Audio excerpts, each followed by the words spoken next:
Today's webinar is about getting TPM to work and sustain, the equipment part of Lean. Presenting the session today is Ross Kennedy. Ross is the president and founder of CTPM, a team of business improvement coaches. He is recognized as Australasia's leading authority on total productive maintenance and CTPM's Australasian TPM Lean approach to operational excellence. So let's get started with today's session. I will now pass you over to Ross.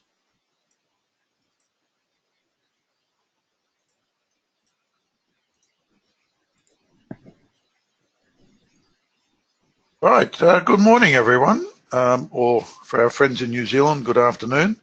Welcome to our webinar. This month we're talking about getting TPM to work and sustain, and or as some people refer to it as the equipment part of Lean.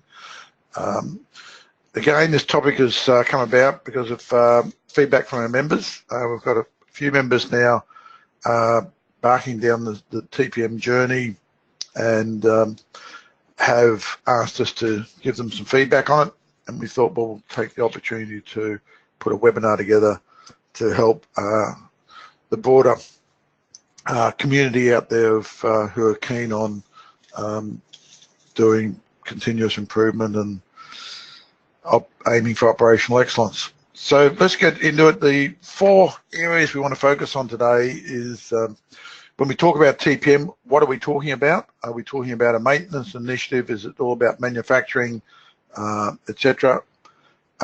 Keeping up with the evolution of TPM thinking. TPM's been around for over 30 years. It has certainly evolved in the thinking behind it and how to get it to work in various different workplaces. So a little bit on that, and then why the need for the 10 integrated ingredients. And that's probably one of our latest developments of taking all the thinking and the learning and putting something together we hope makes more sense to people. And finally, the key to getting sustained success from your TPM activities, which I think is always a very important topic for the people we talk to. So just a quick background. What are we talking about? Originally known as Total Productive Maintenance, or TPM. It's an equipment management improvement strategy developed by Toyota in the 1970s to support their Toyota production system or lean production. So in other words, TPM was developed before the Toyota production system. It was actually an enabler for it. It is based on the learning from Dr. Edwards Deming regarding applying prevention at source to improve quality. That was what Dr. Deming was talking to the Japanese about after the war. They took this concept and applied it to equipment, recognizing if our equipment is not working perfectly, everyone becomes frustrated and we cannot service our customers competitively. And I don't know if anyone in the audience has that frustration that because their equipment is not working perfectly, and hopefully by the end of this webinar we can give you some guidelines as to how to do something about it. So what does TPM stand for? Originally Total Productive Maintenance, but the maintenance word in Japan has a different meaning to the word in Australia, New Zealand, the Western world. In Japan, the word maintenance means caring for an asset. In Western world, maintenance means more about repairing an asset. So in Japan, you ask someone, explain someone doing maintenance on their car, and it'll be washing the car. In Australia, it would be, or Australasia, it would be doing repair work. It might be changing the spark plugs or fixing up the brake linings, but you'd be repairing the car. So a lot of people then said, well, maybe it needs a different name: total productive manufacturing, mining, total plant management, total process management, or even teamwork between production and maintenance. Some companies don't even refer to the 3-letter acronym of TPM, but just adopt it as a critical part of achieving operational excellence, or some other name they have through their ongoing improvement activities, and that's fine. The key is to understand the thinking behind it, and applying it in what name you give it is pretty much irrelevant. In the early days, we had challenges with the word maintenance because people thought it was all about getting the operators to do maintenance work, and therefore you need less maintenance people, and therefore it became quite an emotive topic. Hopefully we're over that, but sometimes language is can be emotive, so that's why a lot of companies do go away from using the word just TPM or total productive maintenance. Anyway, what are we talking about? Let's think about trying to get that idea going. Prevention at source for quality being applied to equipment. So in other words, finding the equipment problems at the earliest possible time, like finding the bent grease line or damaged grease line and fixing it rather than waiting for the bearing to fail due to lack of grease. So to get that thinking going, obviously it meant involving the operators to go and find the little problems with the equipment before they became big problems, and then having a maintenance capability to go and respond to it. But what Toyota realized, they needed to create time to develop all our people, especially the operators. Everyone this day and age, and this is probably really relevant now, is leaned out their organizations, if I use that word in that term. And as such, in leaning out their organizations, everyone is pretty flat out. Everyone's been focused on labor efficiency and keeping people flat out and busy. And then we say, well, we now want you to go and start finding equipment defects. That's an extra task. And people will go, well, hang on, we just don't have the time. Or you go and ask maintenance to go and start fixing up defects. And they're flat out as well. So creating time is a real important issue. Then the next one is training all the operators to know what to look for to find equipment defects and problems, because most operators do not have not been trained and don't pick up on if something is if there's an equipment defect there. It's sort of oblivious to them, and they do need quite ongoing training. You need to change the equipment so it's easy for operators to find the equipment defects or problems, because you don't want them wasting time. Their time is valuable. We've got to minimize the amount of time required to find the defects, but we want them to find them. We want to ensure any new equipment is designed so that it's easy for operators to find the equipment defects. It's like having air service units at eye level, so you can see if they are not, if we have an operating problem, for example, with pressures being outside the standard or the center line. We want to create a maintenance support capability that can respond to small equipment defects or problems identified by the operators, rather than rely solely on traditional work order priorities. Work orders, traditional priorities are, if it's a breakdown, number one, or urgent safety job, obviously number one, breakdown number two, equipment running poorly, number three, etc. By the time you get to that damaged grease line, it's a very low priority item. And therefore your work order system works against you in TPM. So you've got to develop a dual system. And finally, stabilise the production plan to ensure regular clean for inspections by the operators, supported by maintenance to develop the prevention of source skills.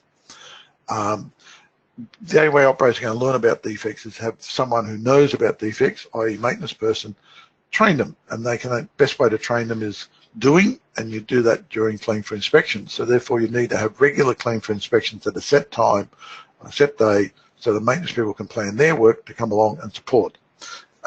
Otherwise, you start chopping and changing things, and everyone, the whole thing falls apart. So they are the six main challenges or key challenges that Toyota had in trying to get TPM to go. Hence, TPM was developed based on a number of integrated activities, recognizing it can be difficult to implement correctly if not done in a holistic way. And a key learning from all that was that cherry picking doesn't get the sustained results. People will go out and do events and cherry pick different aspects of TPM, but if they don't do it in a holistic way, recognizing the integration of all the activities, the results, you'll get results, but they just will not sustain. So just thinking about TPM, the evolution of TPM thinking, this slide just captures the Japan Institute of Plant Maintenance, are the people who first identified TPM at Nippon Denso, where Toyota were developing it. and they wrote about it initially in TPM development program, which is 1982, and it talked about 5 activities or 5 pillars. They then learnt in, was it 7 years later, after cascading TPM into various companies that weren't going down the Toyota production system in Japan at that stage, and they realized production planning was a big issue, so they introduced an extra pillar. Then in 92, Mr. Suzuki came up with his book TPM in Process Industries. Just for explanation, those dates, well, I've got like for 1992 to 1994, the second date is when the book was published in English, the first date is when it was published in Japanese. So you can see initially there was a 7-year gap, then there's a 3-year gap, then there was a 2-year gap. So we were getting a bit better at it. But what they recognised there was, yes, not only production planning, but you also all support departments. Quality maintenance means quality care, perfect quality, and safety. They realised the correlation between safety and quality and equipment performance. If you have poor equipment performance, one, you're going to have more quality problems and issues, and also there's a very strong correlation with safety. When equipment does not work perfectly, people tend to have to respond to that in a probably a higher risk environment because it's not normal work, and therefore you can have more accidents and near misses. So that was the evolution by the Japanese. Now, some learnings have come along as we've looked at TPM and in more recent times, and one is from a gentleman by Professor Jeffrey Leica, who wrote the book, the famous book, The Toyota Way, and then went on to write a number of other books about associated with the Toyota Way, and one was The Toyota Way to Continuous Improvement. And this was a book that talked about the application of what was in the Toyota Way, in other words, applying lean in various industries, and in many cases it didn't sustain, and then they finally twigged to the fact that they were doing it from a mechanistic perspective rather than an organic perspective. So what do we mean by that? Mechanistic is a linear view of the workplace. So it's about treating the workplace like a machine that requires tools to fix it. Hence, when problems occur, you pick the best tool to go and solve it. So we have a problem and we grab a root cause analysis tool to go and fix it, or we have a problem with the workplace not being orderly, so we go and grab a tool 5S and we fix it. We have a problem with our setup, so we go and grab a tool, SMED or setup reduction. And it's all this grabbing and picking tools to go and address specific linear type issues. And the reality is the world is a lot more complex than that, as the Japanese recognise with their 6 key challenges. We're more of a systemic thing. Everything is integrated, and treating the workplace like a living organism that requires nurturing, hence recognising many activities need to work in concert. I often use the example of this, of explaining this is with health. And for example, high blood pressure. Someone gets high blood pressure. Now you can take a mechanistic view and say, well, here's a tablet, go and take this tablet and that will control the blood pressure, solve the problem. But if you want to take a more holistic view and a systemic view, is saying, what's causing the problem? Why do I get high blood pressure? Well, as we all know, there's many reasons. If you smoke, drink too much, overweight, eat the wrong food, don't exercise, stress out, all these things contribute to high blood pressure. So if you want to stop high blood pressure from happening, it's not just doing one of those things. You've got to address all those issues to get your life back under control and your body back under control. So that's what we mean by organic. It's recognizing they're all integrated activities that need to be done. So the learning from Michael is mechanistic approaches to do not sustain. They'll get your result, they will not sustain. So we need to take, if we take that applying to TPM, we need to take a very organic approach to TPM if we want it to sustain. Now, the other thing about organic thinking, which is also raised by Leica in his book, was it's like thermodynamics and entropy. Now, for those who have got an engineering training, they would have probably done thermodynamics, which is a topic when I did my mechanical engineering degree years ago. It's all about heat transfer. It was developed, the science of thermodynamics was developed by, during the Industrial Revolution, when they invented the steam engine, and they had this wonderful machine, and the thinking was put more steam into it, and the more work you get out of it, or the more faster it goes, etc., or more power it will have. In reality, what they found that didn't quite work. There wasn't this correlation. In fact, in a lot of cases, the engine just got hotter, and that's got them to thinking about this concept of entropy, because entropy can be viewed as the amount of energy in a physical system that is not available to do the work. In other words, it heats the thing up rather than gives you better output. And then in thermodynamics, there's a number of laws, and the one law was the second law of thermodynamics, which is entropy, or another way of disorder, where the energy is not being channeled, it is going disorderly, going out in heat, will naturally increase over time. Now, a simple example of this is ice melting in a warm room, an example of increasing entropy. In other words, the water molecules in the ice increase in randomness, order leads to disorder. So in other words, you get a glass of cold water with ice cubes in it, put it in a warm room, and the heat will move out of it. It's the same in winter. This example is having a cup of coffee, putting it on your desk, nice warm cup of coffee, and then you get distracted, and you come back half hour later, and it ain't warm anymore. It's quite cool. That is the second law of thermodynamics. Pretty basic stuff. So what does that mean to applying that to the workplace, or mechanistic versus organic? Mechanistic approach is go and do an event, grab a tool, get out there and have a event. Let's do a clean for inspection, a one-off event, which is wonderful. You'll get results. You'll see the outcome. You'll see a difference. However, once you stop the event and go away, everything will naturally decay.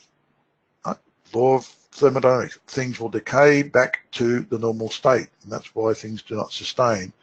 So the organic approach is you do weekly improvement activities focusing on developing your people and having those little fires there, and you get your small improvements, but you don't stop. You keep it going. It goes on and on and on, and resulting in ongoing improvement and sustained activities. And what we find is the Japanese try to work on people spending at least 5 to 10% of their normal work time doing formal structured improvement activities, right? Keeping the fire burning. That's why we've come up with the term ongoing improvement instead of continuous improvement. Continuous improvement, I think, has been butchered. People think about continuous improvement where they go over to area A and they do an event, they go a big clean for inspection. Isn't that wonderful? We've done, now we're continuously improving. We'll go over to area B, and then we'll do that, and then we'll go over to area C. And what ends up is that area A naturally decays back to where it was, and B, because you haven't kept it ongoing. So we use the word ongoing improvement to infer that once you start in an area, you keep activity going. 5% of the time, each week is will keep the fires burning, so to speak. So that's been the main learning there. Now the other learning that's is this deductive versus inductive approach to TPM. Deductive is all about being detective and solving problems. Inductive is inducing an environment so we don't have the problem. And we use the Pareto chart to demonstrate this thinking. You have your Pareto chart of your OE losses, for example, and each part of the Pareto chart is a reason for the OE loss. And deductive is using cross-functional teams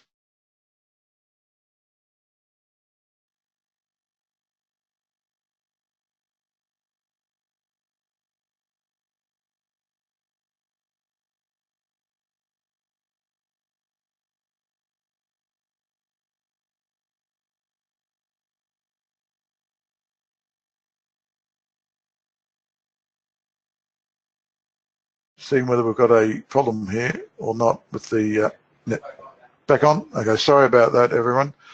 Yeah, so deductive is using cross-functional teams to identify the big OE losses and try to find the best solution, which is often finding those technical solutions. The other side of the equation is inductive, and this is using area-based teams to focus on prevention at source. Everything that's not right, such as equipment defects, recognizing that the big OE losses will also reduce and become easier to solve. And what happens is, as you work on the little things on the right-hand side of the Pareto chart, you'll actually start to shrink and get rid of the noise out of the big issues that you're working on. Now, to work inductively, going out and finding defects, you use not a plan, do, check, act thinking.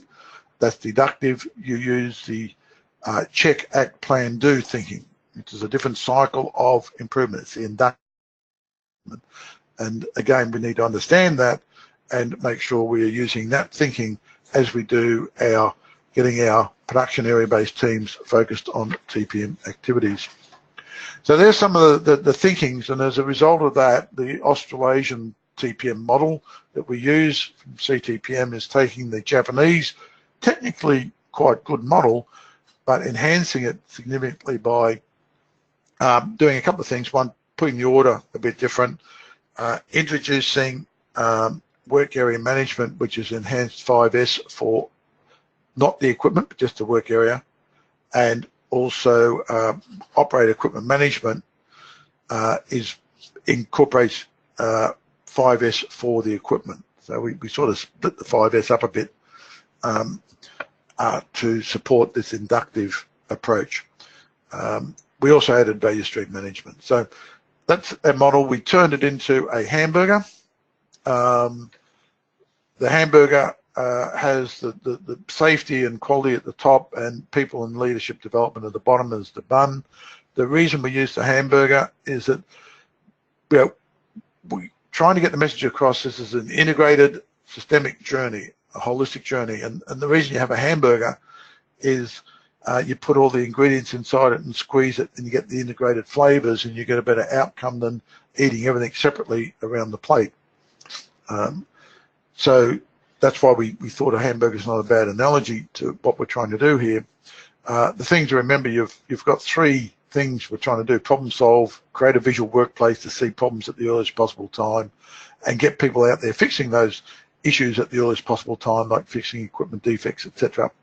And we have a production focus. That's TPM, supported by maintenance. Very much the whole TPM model. And if we bring new equipment in, you want it to be TPM friendly. Then you have other support departments. And then underneath, you've got your value stream as well. But that's the model we came up with. And as a consequence of that, we've been using that for many years with many companies. And we've then learned, as we've progressed, in some companies, it works really well and we get very, very good results. In other companies, we've struggled.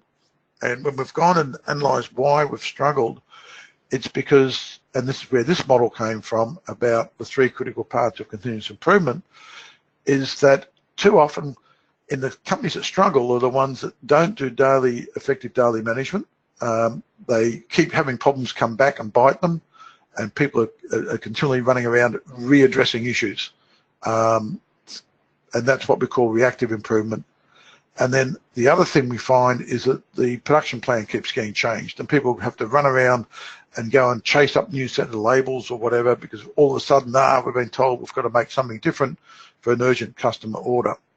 And you have all this noise and disruption going on underneath the line, and trying to do your improvement activities to take you to world-class or operational excellence just get totally distracted. People don't turn up, people defer things, etc. So our learning from all that was we really need to make sure that this reactive improvement and stable production plan is under control before we dive into or expect to get really good results from our hamburger. So with that in mind, we created a wheel of integrated ingredients of TPM, Australasian TPM.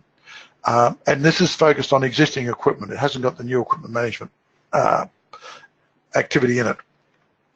So the idea of any wheel is if any spoke is broken, the wheel will probably collapse.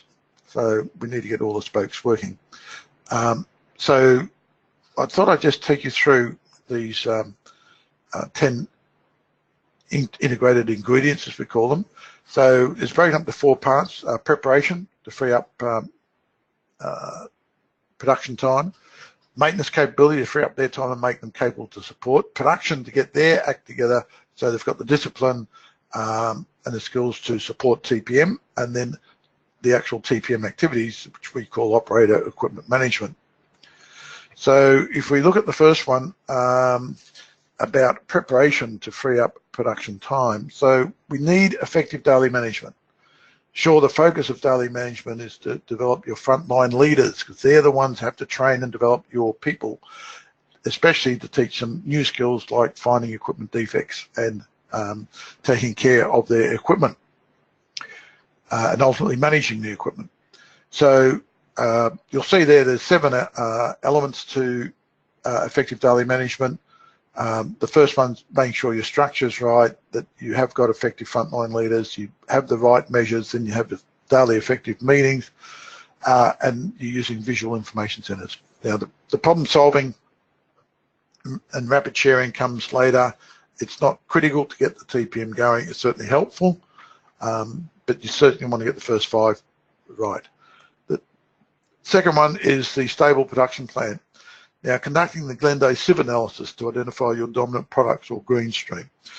Glenday sieve is all about recognizing that in most companies, especially manufacturing companies, if you look at the total number of products you make, or SKUs, as some people refer to them as, and you go and find what makes up 50% of your volume, you'll find that typically about 6% of your SKUs, in other words, the dominant ones, will make up about 50% of the volume. Now, if you get those 6% sorted out so that they are running under a fixed sequence, fixed time, or fixed volume schedule, you get stability, at least 50% of the time.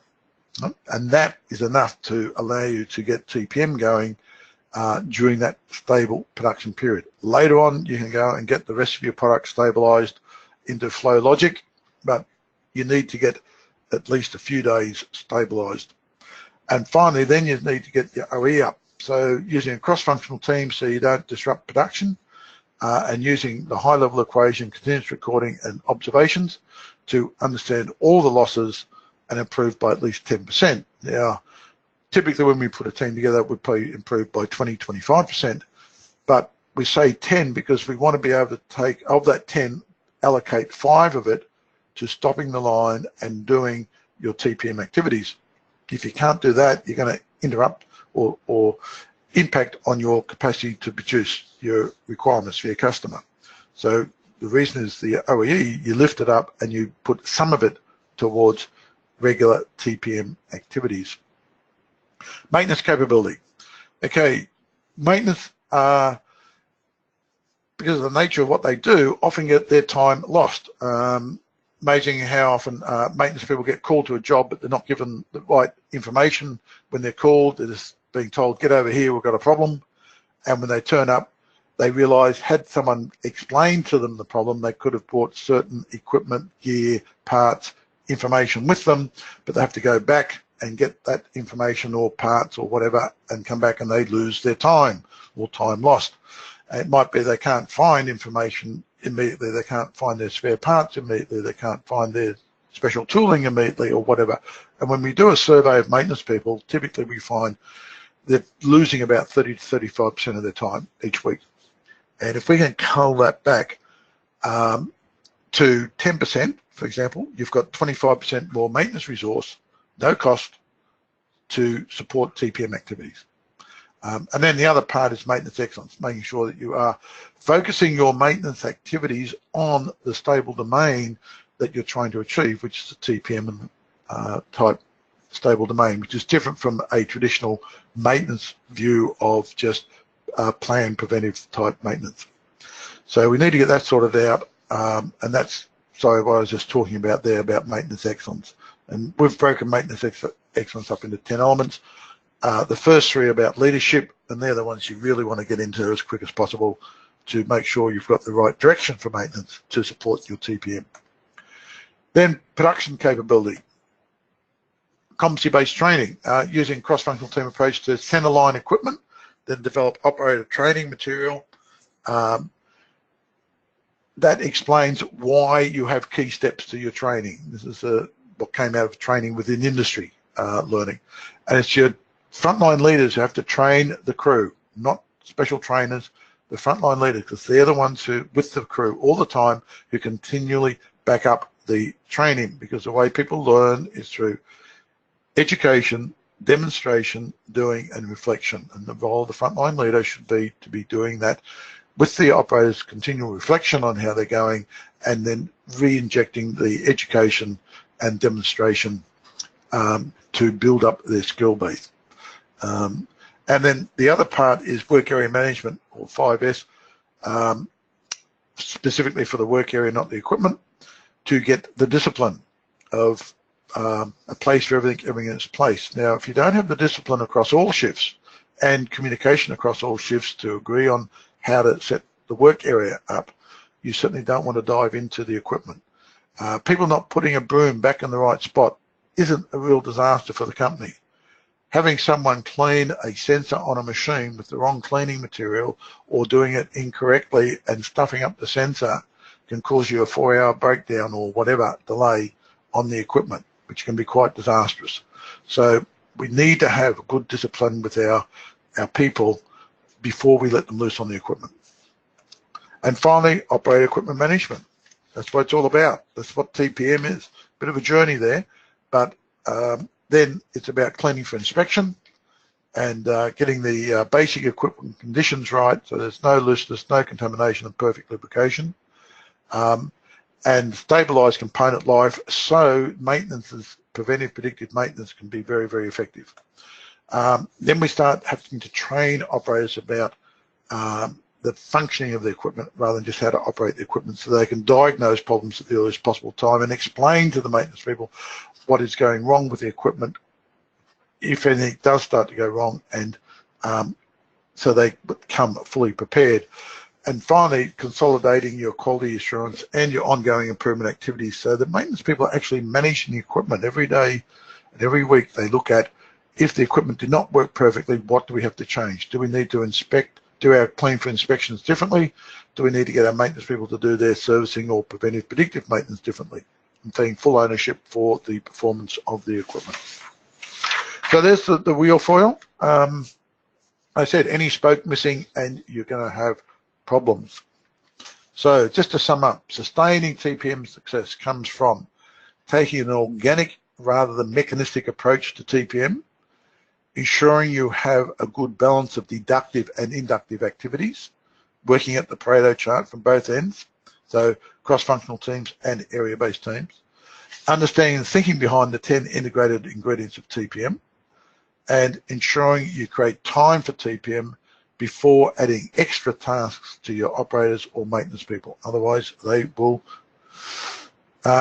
create resistance. So, summary going forward. Recognize the full potential of TPM cannot be achieved by just focusing on project teams. Develop an effective production area-based team approach with the focus of developing your frontline leaders. Do the preparation work to ensure you free up time to do TPM properly. Otherwise, don't bother. Engage your people through emotive questioning. In other words, why do it? Do you ever get frustrated with the equipment not working properly? Well, let's get into this together and do something about it. Type engagement, rather than just saying, here's another task, here's a checklist for you to do. Finally, recognizing to fully implement TPM at a site typically takes at least 5 years to ensure you have, ensure you have a master plan before you start, so that you can regularly monitor progress and respond appropriately when hiccups occur, or stuff up, in other words. So I hope you found that of some use, or given you some insights into getting TPM to sustain. We have a little summary checklist which sort of explains what the issues we find at sites, and if you've got that issue, if you don't address it, what the consequences will be, and suggested actions to address it. That will be sent to those who've attended. Thank you for attending. We'll send a copy of that to you for your information. For those in New South Wales, there is a Smart and Skill funding available. They'll typically cover now about 80–90% of the cost if you wanted us to come in and help you with your journey, which we are doing with a number of clients at the moment. And finally, time for questions. Sorry I've gone over a few minutes, and sorry we had that little technical glitch with the internet, thanks to the NBN. But if you've got any questions, please do not hesitate to either type them in or ask to put your hand up and ask the question, or at any time after this webinar, you're most welcome to contact me, and always love to have a chat to people about their improvement journey and help you out. Okay. Thank you very much. Thanks very much, Ross. And as Ross said, if you have any questions, please press the raise your hand button or type in your question in the control panel box, and we'll wait a few minutes for those questions to come through so Ross can answer them on the spot. And I'll just to reinforce, we're sorry about the internet dropping out, but there will be a copy of the recording sent to you by email later this afternoon. So hopefully, if you missed out on any of the session, you'll be able to catch up with the recording. Okay, doesn't seem like there are any questions, Ross. So considering the time, we're a bit over time today. We'll, as I said, if you have any further questions, just email them through to Ross or myself, and Ross will be happy to have a chat. And feel free to contact us at any time. So on behalf of everyone at CTPM, thank you all for attending, and we hope you enjoy the rest of your day. Thank you.